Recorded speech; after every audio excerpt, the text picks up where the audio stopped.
estava com o microfone fechado. Então, boa noite, tudo bem? A gente começa hoje, né, o nosso penúltimo encontro antes da prova, né? A gente tem aí essa sessão 11 hoje, a sessão 12 na próxima aula e depois é a nossa avaliação bimestral. Sinceramente, não sei se a gente consegue fazer uma revisão, vai depender de como vão fluir, né, esses dois encontros, mas o que vocês é o seguinte, para a gente ter uma possibilidade maior, uma garantia maior de conseguir fazer as coisas, essa avaliação são as unidades 3 e 4. Então, eu peço para que vocês deem uma revisada nessas unidades, né, em todas as sessões de cada uma das unidades, e já tragam para a gente, né, na próxima aula, as dúvidas de vocês, que daí fica mais fácil, né? Eu vou sanando as dúvidas e com isso a gente começa a fazer a revisão, porque se eu falar para vocês que vai dar tempo de passar por todos os assuntos novamente, eu vou estar mentindo, né? A gente sabe que é muito improvável conseguir fazer isso, né? Pensando em em 6 encontros, né? São 6 sessões, porque como são 2 unidades, são 3 sessões em cada unidade, fazer isso tudo em uma, terminando, né, a última sessão ainda, é muito complicado, tudo bem? Então, assim, eu conto com vocês, né, fazer esse plantão de dúvida aí, porque às vezes a dúvida de um de vocês pode ser, né, de mais de uma pessoa. Aí a gente consegue atingir e agregar valores a todos. Tudo bem? Bom, hoje a gente fala sobre a atividade física e os pneumopatas. É um assunto muito interessante, né? Bastante complexo. A gente tem muito pneumopata, a gente tem muita gente, né? Que apresenta aí a pneumopatia e a gente precisa de uma atenção hiper mega especial com essas pessoas, porque envolve, né, o sistema respiratório. E o sistema respiratório, eu costumo dizer assim, o que ele representa para a gente, né? Ele representa o nosso combustível. Então, na verdade, não é ele o nosso combustível assim, mas ele é parte integrante e muito importante, né, de todos os nossos, vamos falar assim, nossos sistemas, né, energéticos. Porque, por exemplo, pensa num carro. No carro, você precisa pôr a gasolina ou o álcool, né, o combustível lá para ele funcionar. Só que para acontecer a queima desse combustível, eu preciso, lá junto à vela que fica soltando faíscas, né, sinais de faísca, eu preciso ali junto o oxigênio. Quando o oxigênio entra em contato com aquela faísca, né, e o combustível junto, existe a explosão que vai fazer a propulsão do motor. No nosso organismo é mais ou menos parecido, né? Eu preciso da presença do oxigênio, principalmente para as atividades com um volume maior, né? Com uma duração maior. Só que no nosso organismo não acontece essa explosão que tem nos carros, por exemplo, no motor do carro. Então a gente precisa fazer o quê? A gente precisa ter a presença do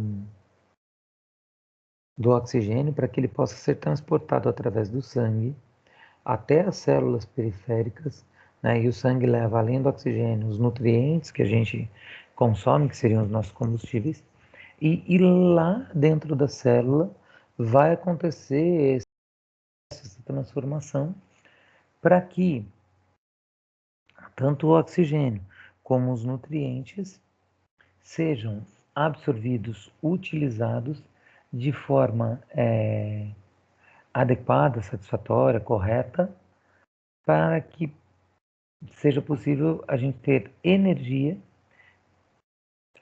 ter a energia que vai gerar o nosso movimento. Então, se eu tenho uma pneumopatia, se eu tenho uma dificuldade ou um problema, né, para realizar essa troca gasosa, para captar oxigênio, né, no meio externo, levar para dentro dos pulmões, deixar o pulmão trabalhar, ele fazer a troca gasosa do gás carbônico com oxigênio, né, que é a troca que acontece, né, lá dentro dos pulmões, para que o oxigênio seja levado ao nosso corpo. Se eu tenho um problema em qualquer parte desse caminho, eu preciso pensar e principalmente agir em relação à maneira que eu vou trabalhar. Tudo bem? Então, vamos lá. Ó. Pneumopatias. Deixa eu só pôr a luzinha aqui que fica mais bonitinho. Então, ó, são um conjunto de doenças onde há um comprometimento dos pulmões, como pneumopatias infecciosas, devido a algumas causas virais, bacterianas ou fungicidas, né? Ou até por aspiração. A doença intersticial pulmonar e a pneumonite, né? De hipersensibilidade. Havendo distinção entre pneumonia, né? Aquela que compromete os alvéolos, a pneumonia intersticial, que compromete o tecido intersticial, e a broncopneumonia, que compromete os alvéolos e os brônquios. Olha só, quando a gente fala de pneumonia, né, a gente aqui já viu 3 tipos diferentes. O que acontece? Para cada uma delas, o comprometimento desse paciente é diferente. Então, a primeira coisa que eu tenho que entender é como cada característica, né, como cada uma dessas pneumonias vão reagir ou vão afetar, né, o meu aluno. Tem que pensar assim, se eu não conheço a doença, se eu não conheço o que ela faz, se eu não conheço como o meu aluno vai reagir a ela, que personal sou eu? Que professor sou eu? Eu posso não saber no dia, né? Primeiro dia, estou fazendo lá a anamnese com o meu aluno, a avaliação física, de repente ele fala, né, que está com pneumonia e tal, e fala que não sabe qual tipo, né, qual forma de pneumonia. Aí você vai pedir para ele passar por um médico, fazer uma avaliação, o tratamento e depois voltar. Beleza. Aí ele fala para você, eu tenho uma broncopneumonia. Como que você vai trabalhar? Né? Não dá para trabalhar no achômetro. Não dá para trabalhar, olha, eu penso que isso a gente pode fazer. Não, você não pensa nada, meu, você tem que ter certeza. Entendeu? Então a gente precisa estudar, a gente precisa se impor, se colocar no mercado de uma forma que a nossa atitude, o nosso posicionamento vai falar por nós. Se eu deixar, se eu ficar esperando, se eu quiser, né, convencer os meus alunos com achômetro, esquece, né? Então, assim, hoje nós somos classificados também como profissionais da saúde. E uma coisa que eu sempre admirei nos profissionais da saúde é o quanto eles se dedicam e estudam ao trabalho e à profissão deles.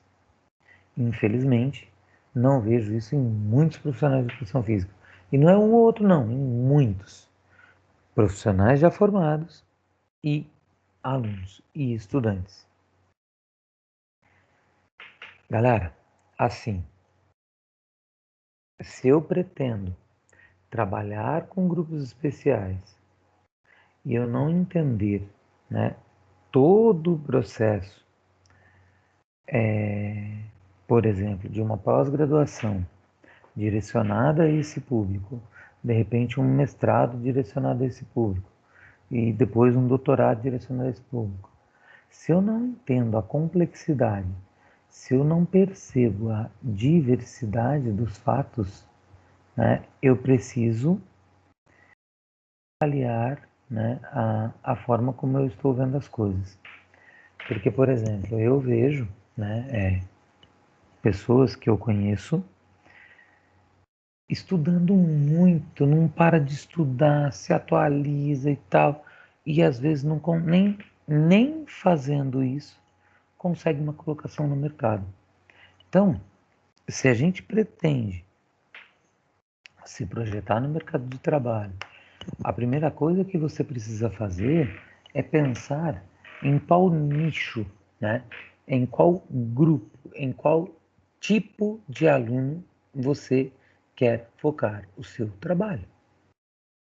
Porque senão um vai atrapalhar o outro fatalmente. Tudo bem? Bom, então olha lá. Os indivíduos, né, que podem ser mais suscetíveis a essa doença são asmáticos, acometidos por bronquite crônica e efizema. Os principais fatores de risco são tabagismo, poluição, alérgenos, riscos ocupacionais e vulnerabilidade pessoal. As doenças respiratórias, elas podem apresentar de forma aguda, né, pneumonias e bronquites, ou crônica, asma e doença pulmonar crônica, que é o DPOC. A gente vai ouvir muito falar de DPOC, tá? Então, o que significa o DPOC é doença pulmonar crônica.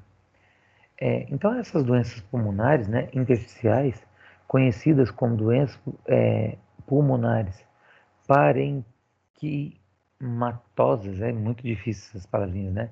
Difusas, derivam de danos nas células que circundam os alvéolos, né?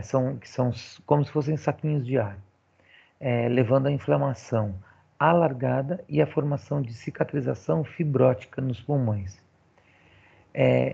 O problema de ter essa célula, né, esse dano nessa célula, é essa formação de cicatrização fibrótica. Por quê? Você ter esse tipo de cicatrização, você diminui assim bastante, né, a efetividade e a eficiência da aplicação. Não tem nada a ver com remédio, não tem nada a ver com quem aplica. Mas a pessoa, às vezes, ela vai e não tem tanta experiência numa aplicação externa, né, ao ambiente que ela está acostumada, pode ser que ela tenha alguma complicação. Mas existem muitas outras coisas que acontecem que vocês todos podem estar ajudando uma pessoa, socorrendo uma pessoa e, e não chegar a tempo, né, por exemplo, de socorrer algum ente querido que está, sei lá, na frente da televisão, do lado da sua casa. Então a gente precisa ficar muito, muito esperto nisso. Então olha lá, doença pulmonar crônico, pulmonar obstrutiva crônica. Nossa, você enroscou a palavra, não sai de dentro. Vou tomar água depois dessa. Deu pavor aqui.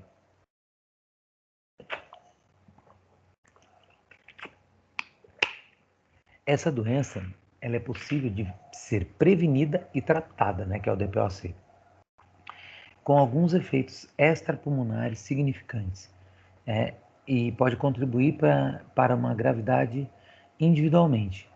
Então, ela tem uma limitação do fluxo aéreo não completamente reversível, progressiva e associada à resposta inflamatória anormal dos pulmões, né? E a partículas nocivas ou a gases. Então, o que é legal do DPOC, né? Vamos dizer assim, não dá para falar que uma doença ainda mais crônica, ela é legal, mas a gente sabe que ela é tratável. Isso é muito importante, porque quando eu tenho a possibilidade de tratar a doença, seja ela qual for, seja em qual condição for, né? Por exemplo,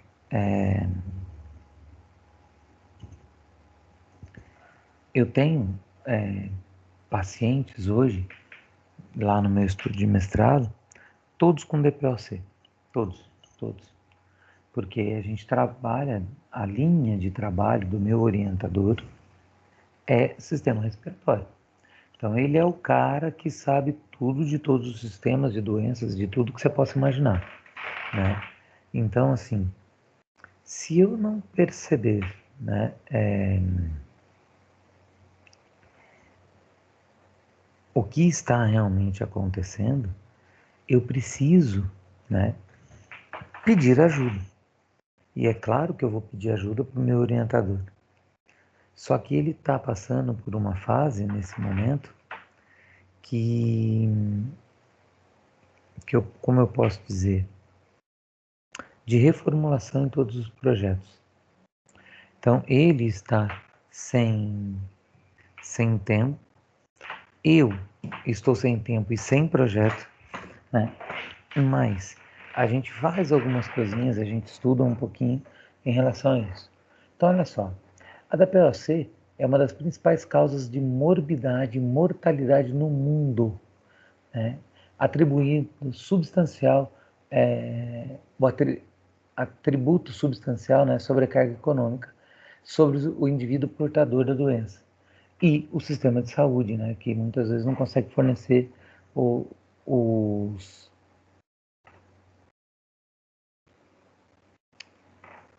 os medicamentos, né, específicos. Então vamos lá. Os custos com as despesas médicas, né, remédio, exame, consulta, serviço hospitalar e os não médicos, transporte, aluguel, compra de equipamentos domiciliares associados à doença, né, tudo isso são fatores que vão influenciar, né, a possibilidade do tratamento. Então, a DPOC, né, ela envolve as doenças como a bronquite, o efizema e a asma. Indivíduos com essa doença, né, apresentam graus diferentes de intensidade, incapacidade e reversibilidade, apresentando com relativa frequência elevado percentual de gorduras, depressão e doença cardiovascular. Sendo assim, as intervenções para o controle devem envolver, né, tratamento farmacológico, que toda a medicação que ele toma e tal, né, aspectos nutricionais e psicossociais, exercícios de reabilitação respiratória e exercícios físicos mesmo, né, além de cessar o tabagismo. Deve-se ter atenção em mais portadores, né? Porque os portadores do DPOC, eles apresentam um padrão respiratório irregular, superficial e rápido, seguido de dispneia ao tomar banho, amarrar os sapatos, escovar os dentes e pentear os cabelos. Ou seja, por que ele tem essa dispneia? Por que ele sente esse cansaço? Se ele está indo... esquece. Né? A pessoa vai sentir o cansaço, é normal.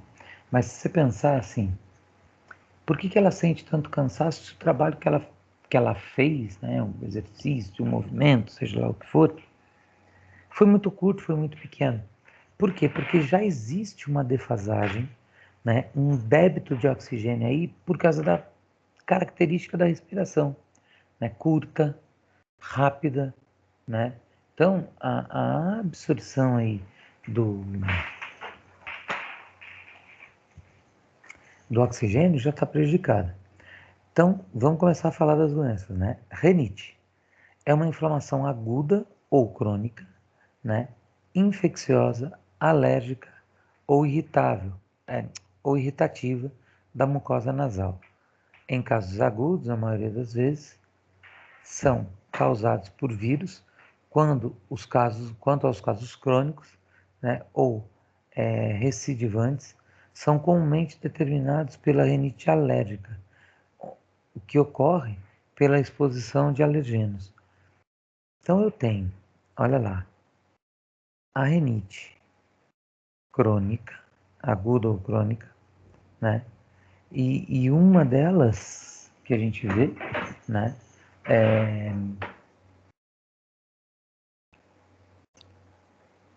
ela já a maioria dos casos agudos, né, que a gente fala, eles têm a ver com a assessoria, com alguma coisa, né, como eu vou dizer, uma infecção, né? Ele é agudo ali, né? Quando ele tem uma infecção e tal.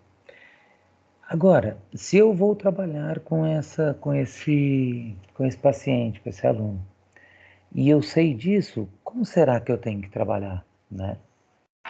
Primeiro vamos ouvir a asma. Então, a asma é uma doença inflamatória crônica das vias respiratórias e heterogênea, caracterizada por hiperresponsividade ou hiperreatividade das vias aéreas inferiores e por limitação variável de fluxo aéreo.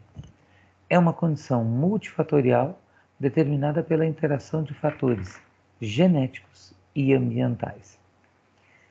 Tem como tratar a asma? Tem, né? Tem aí a parte medicamentosa e tudo, mas tem alguns exercícios físicos que são muito importantes, né? De serem aplicados, de serem feitos com, com orientação profissional, tá? E depois a gente tem a bronquite crônica. Os brônquios, né, se encontram inflamados, inchados e com secreções espessas, podendo mais tarde obstruir-se, impedindo o ar de sair de seus pulmões. Essa também é uma situação bastante preocupante, né? Isso acontece, olha o tamanho da confusão que vai ser armada, né? Normalmente, quem vem para bronquite crônica, até parece que as pessoas vêm porque querem, mas quem desenvolve a bronquite crônica, normalmente são pessoas mais idosas. Via de regra, né? Essas pessoas mais idosas têm mais dificuldade para estabelecer uma rotina. Então, elas acabam se entregando, não realizando o que precisava, e isso tem feito muito mal. Tudo bem? Bom, então vamos lá. Em pessoas com DPOC, né, a atrofia muscular é comum pelo desuso. Isso ocorre em função de uma acentuada e gradativa limitação ventilatória, né? Ou seja, essa limitação ventilatória vai levar à falta de ar, à diminuição da prática da atividade física, contribuindo para que a perda, né, não é perda de força, potência e resistência muscular, diminuição do desempenho das atividades de vida diária, são importantes. Mas o que a gente precisa entender é assim: clima e aspectos respiratórios. A gente sabe que já está lá, né? Os brônquios inflamados, ele já tem uma grande parte, né, do seu sistema orgânico já comprometida. Então, tem que saber como combater isso, saber como trabalhar com isso, para fazer da melhor maneira. Então, olha lá, vários fatores podem estar associados, né, aos distúrbios respiratórios, entre eles a qualidade do ar, os elementos do clima, que afetam diretamente as funções fisiológicas do homem, né? Incluem radiação, temperatura, umidade, varejo e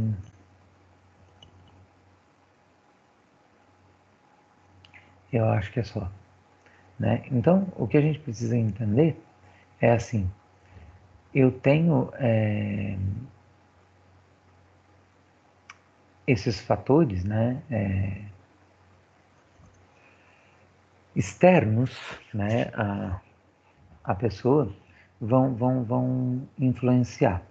Então, olha lá, a exposição à poluição ambiental tem sido uma das grandes causas de doenças respiratórias crônicas, entre elas alergias, infecções, infecções broncopulmonares, a infecção das vias aéreas, né, superiores, que são a sinusite, asma, as doenças pulmonares obstrutivas crônicas, o DPOC, isso tudo promovendo o aumento da insuficiência respiratória aguda. Essa inflamação e irritação dos brônquios, né, e a diminuição da função pulmonar. Essas alterações, né, as alterações de temperatura, umidade e o regime de chuvas podem aumentar os efeitos das doenças respiratórias, assim como alterar as condições de exposição aos poluentes atmosféricos, né? Elas tendem a aumentar em períodos climáticos, né, como outono e inverno. A variabilidade climática, sobretudo, a temperatura e a umidade relativa do ar, causam efeitos diretos e indiretos na saúde humana. Então, idosos e crianças sofrem preferencialmente os efeitos danosos da poluição e dos fatores climáticos. Por que será que os idosos e as crianças sofrem mais do que os adultos comuns, os adultos jovens?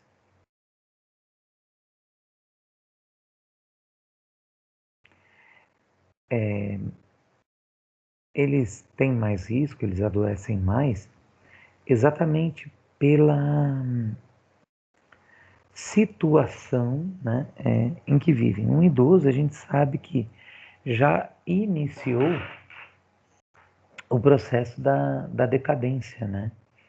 Por quê? Porque é uma tendência natural a gente nascer, crescer, atingir o pico e depois cair. Por quê? Porque a gente vai envelhecendo, vai perdendo massa muscular, vai perdendo força. Tem, né, milhares de fatores aí que são associados. Agora, os portadores de asma ou DPOC podem se liberar de efeitos de atividade física, né, independente da idade. No entanto, destaca-se que é recomendado a atividade física desde que estejam com controle e com um acompanhamento profissional. Foi a primeira coisa que eu falei. O uso de broncodilatadores preventivamente, né, por asmáticos antes da atividade, deve ser discutido com o médico do paciente. Por quê? Ai, ai, como que eu vou explicar? Nós não podemos fazer o uso irregular da profissão. Vocês concordam? Então, quando um médico manda para você a ficha do aluno, ele está fazendo isso. Por quê? Porque a gente sabe, né? Por exemplo, vamos pensar lá na Zona Norte, lá onde eu moro. Tem um açougue, por exemplo, né? E eu sei que ali eu vou encontrar tudo o que eu quero. Só que eu sou asmático, eu tenho DPOC. E a minha casa fica a 100 metros do danado do açougue. Se eu estou em crise asmática, né, ou alguma crise respiratória, se eu sair da minha casa, que é 100 metros do açougue, 100 metros do açougue, for andando devagarzinho, eu vou chegar lá? Muito provavelmente não. Por que você não vai chegar, professor? Tá maluco? Não, não tô maluco. É que é o seguinte, se eu estou em crise, eu já estou com muita dificuldade de transmitir o recado, de transmitir o conteúdo. Se eu sou pressionado a fazer isso, pior será a minha como eu falo, a minha atitude. Por quê? Porque eu estou fazendo, né, uma intervenção incorreta e que eu preciso, né, não é que eu estou fazendo incorreto, eu estava fazendo corretamente, porém as pessoas que não entendem acabam atrapalhando e daí deu no que deu. Então a gente precisa entender isso, ok? Então vamos lá. O que a gente recomenda para indivíduos hipertensos, né? Pacientes com DPOC que não realizam o mínimo de atividade física diária têm o grau de mortalidade acrescido, né? A atividade física utiliza como programas de reabilitação pulmonar, né? Ela é capaz de reduzir o grau da dispneia nos pacientes com DPOC. Isso é muito legal. Por quê? Até porque existem várias maneiras, né, de trabalhar aí com asmático e várias pessoas trabalham. Então, por exemplo, o, o Rodolfo, né, o Dr. Rodolfo, que é o meu orientador no doutorado, ele trabalha muito com DPOC. Então, ele é uma sumidade no assunto. Pra vocês terem ideia, ele já ganhou 3 prêmios, né, da União Europeia de Estudos para DPOC, que é o maior órgão da Europa para isso. O cara fez 3 pós-doutorado, né? Então o cara é meio crânio mesmo. Os pacientes, né, com doenças respiratórias encontram-se frequentemente, né, limitados à prática de atividade física. Isso pode ocorrer devido à presença de inúmeros fatores, como a progressiva obstrução pulmonar, o aumento da dispneia e a hiperinsuflação dinâmica, né, e a fraqueza muscular periférica. Onde o profissional de educação física entra aí? Quem sabe me dizer?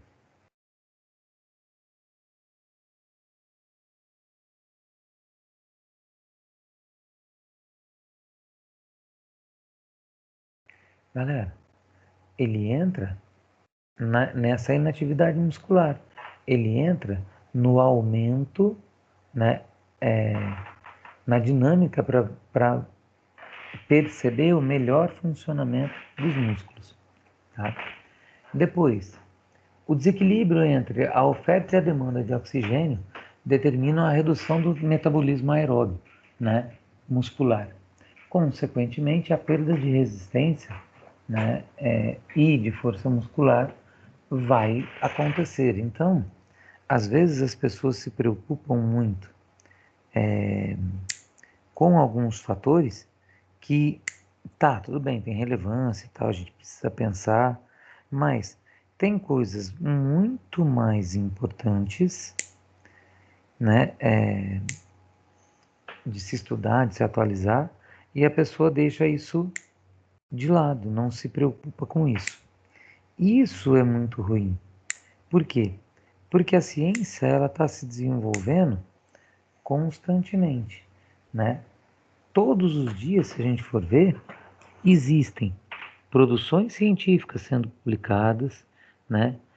Produções científicas sendo muitas vezes contestadas, né? Porque foi feito de repente um estudo e esse estudo deu errado, né?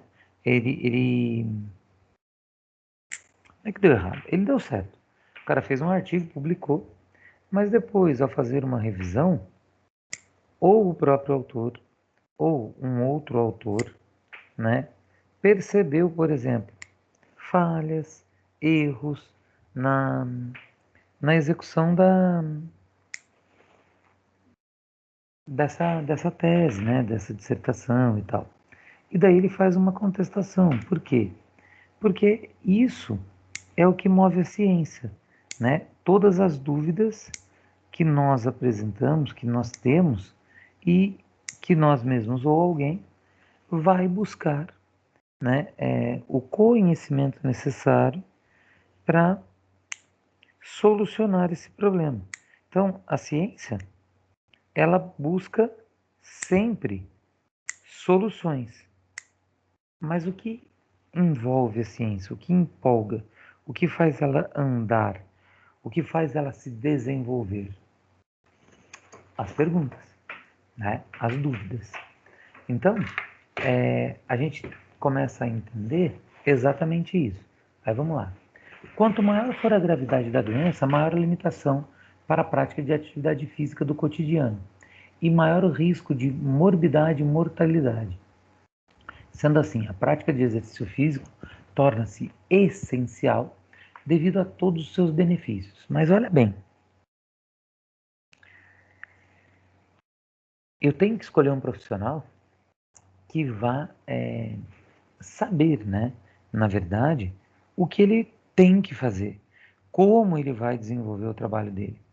E por que que ele tem que saber? E por que que ele precisa estudar muito e ter muita consciência de como ele vai desenvolver esse trabalho? Porque ele está diretamente ligado, né? Está trabalhando diretamente com um paciente que está apresentando, né?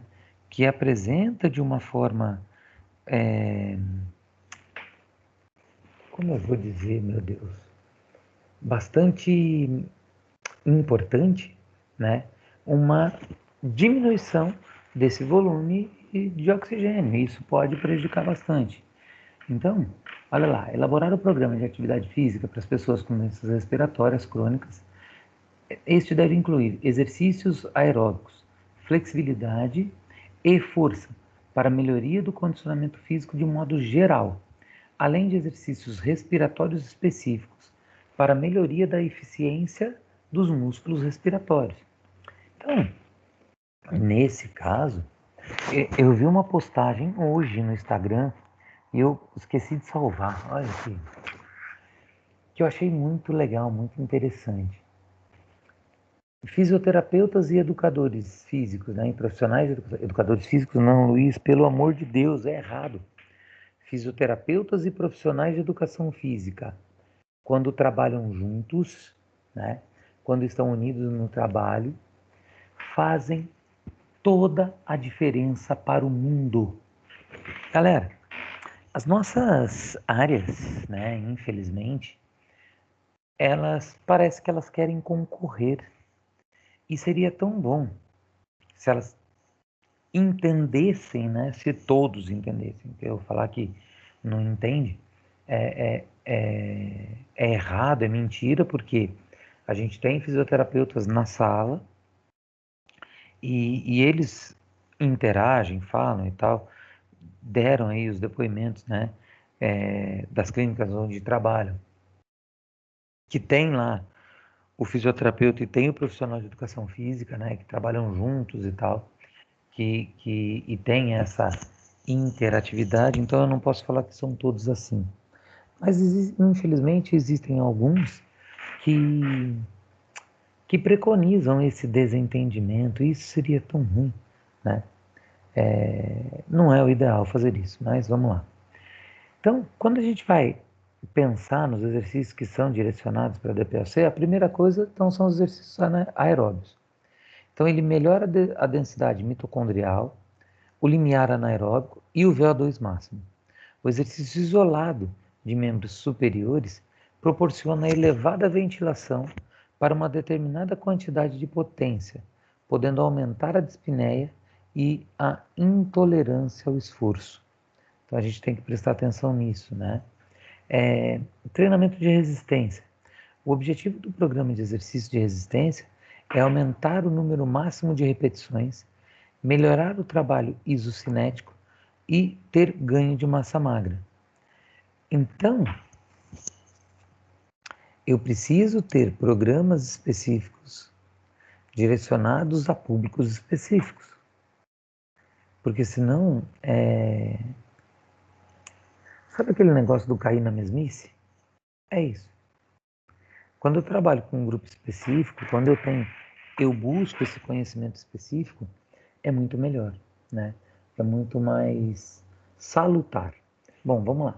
Flexibilidade tem como objetivo melhorar, né, a amplitude articular do movimento e os neuromusculares, né, melhoria da parte neuromuscular, que é a eficiência respiratória e do tônus muscular também. Então, todas as vezes, né, que eu vou treinar, eu preciso pensar num treinamento mais abrangente, mais global, vamos dizer assim. Só que eu tenho que ter a consciência de como eu vou trabalhar essas intensidades, controlar essas intensidades, mensurar as intensidades, para que eu possa obter resultados adequados. Então, olha lá. Se a gente for ver, né, o que é recomendado para quem tem DPOC, né?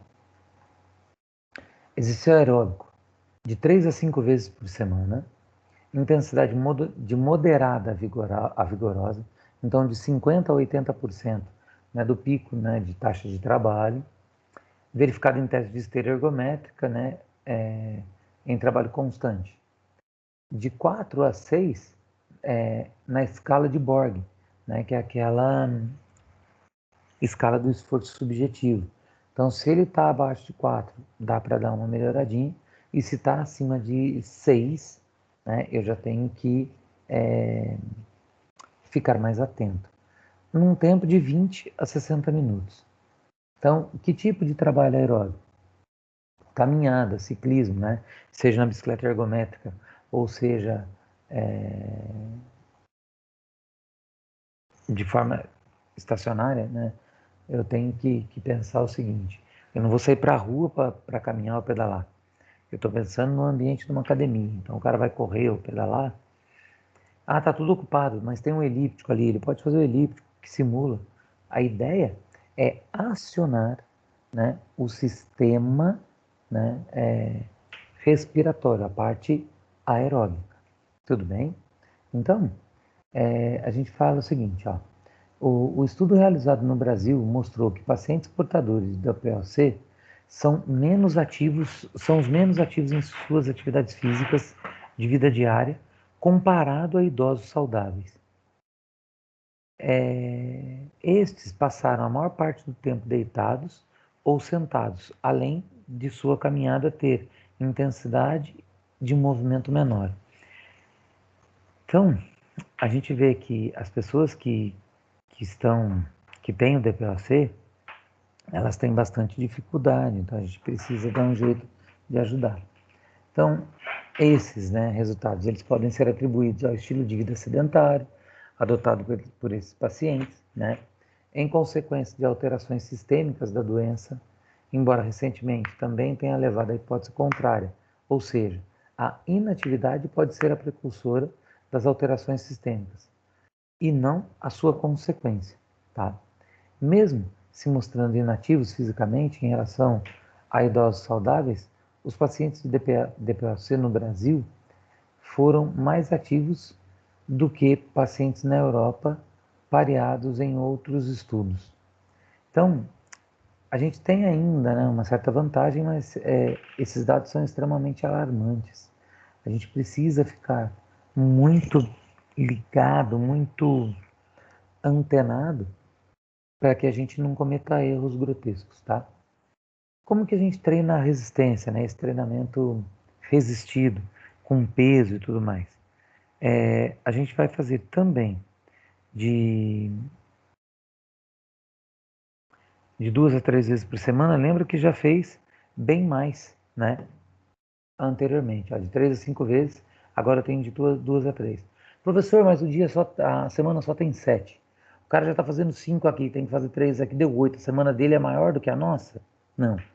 É que vai ter dias que ele vai estar fazendo exercício aeróbico e também o de resistência, certo? Então ele combina, né, os treinamentos, os exercícios, as possibilidades que ele tem para melhorar.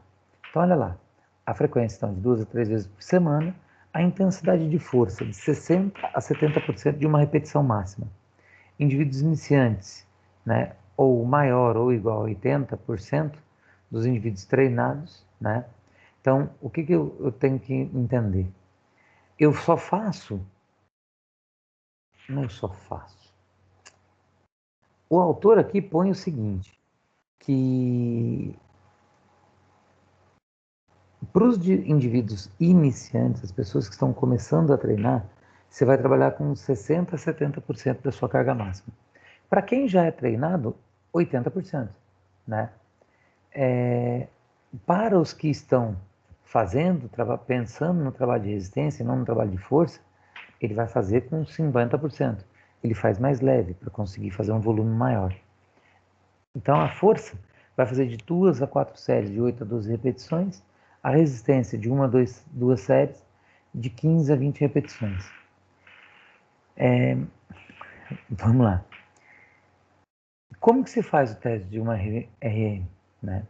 Então, a gente tem diversas formas, diversas maneiras, mas daí eu quero que vocês montem um texto muito pequenininho e me expliquem como se faz, né, esse teste de uma repetição máxima na academia, você sozinho, com 20 alunos treinando ao mesmo tempo. Eu, sinceramente, não sei, então eu espero que vocês possam me ajudar, né? Então, assim, se eu penso em fazer o trabalho, eu tenho que trabalhar com peso livre, com peso corporal ou com equipamentos. Normalmente, se a gente fala de treinamento resistido, se a gente fala aí da famosa musculação, eu vou estar fazendo, em algum momento, o uso de equipamento. Agora, se eu já estou me deslocando para a academia, por que não usar o da academia? É claro que eu tenho que pagar, né, a academia, porque tem a manutenção, a conservação, tem várias coisas. E não é porque eu não estou treinando tudo o que eu gostaria de treinar que eu vou fazer um negócio que não é justo, né, com o pessoal. E o treinamento de flexibilidade, também de 2 a 3 vezes por semana. Mais eficaz se ele for feito diariamente. A intensidade, alongar até o ponto de desconforto, né? Leve ou ao ponto do estiramento muscular. Então, quem controla isso? Quem está aplicando, né? Forçando, vamos dizer assim, esse alongamento, ou a pessoa que está fazendo alongamento, que está sendo alongada, nesse caso, vamos hipotetizar que ela está fazendo um alongamento passivo. Então, se ela está fazendo um alongamento passivo, ela está lá relaxadona, tranquilona, e tem alguém ajudando. E só que essa pessoa que vai ajudar, ela tem que ter conhecimento, ela tem que ter, como eu vou dizer, a cultura, né, do exercício e tudo mais, do controle, para que ela possa auxiliar, porque senão ela vai lá e pode piorar a situação, né? E isso, infelizmente, não é difícil de acontecer, ok? Então, a gente precisa prestar atenção nisso. Bom, era isso que eu tinha para falar para vocês, né? O que eu quero é que vocês pensem, né, um pouquinho, analisem, vê se ficou alguma dúvida dessa minha explicação e, e aquele negócio. Galera, a gente trabalha aqui, né, de uma forma generalizada. É claro que casos específicos, efeitos específicos, formatos específicos, dentro dessa possibilidade, elas vão ocorrer, né? Eles vão ser reais. E a gente precisa prestar atenção nisso também, né? Então, o estudo, a atualização, a busca de novas informações, ela é muito importante, constantemente. Tá legal? Então, eu encerro aqui hoje, vou parar a gravação, tá? Essa aula vai ficar disponibilizada para vocês e semana que vem a gente se encontra. Até mais.